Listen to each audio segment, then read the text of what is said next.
حبيبة الغريبي بنت القروان تولدت في 9 أفريل عام 1984. حبيبة صغيرة كانت تحب الجري وبدأت المسيرة متاعها في النادي الرياضي الصفاقسي عام 99. عمرها كان 15 عام وربحت أول بطولة وطنية للصغار.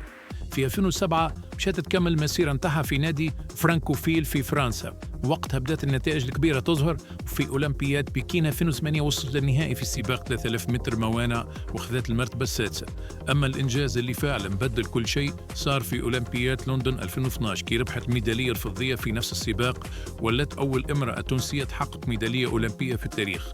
وفي 2015 عملت حاجة خيالية، حتمت الرقم القياسي العالمي في سباق 3000 متر موانع في دورة الدوري الماسي في موناكو بوقت 9 دقائق و11 ثانية و28 جزء من الثانية. حبيبة الغريبي أو كما يحبوا يناديوها غزالة تونس، ولات رمز من رموز الإصرار والتحدي، ورفعت الراية التونسية في السماء قدام العالم الكل. في بالك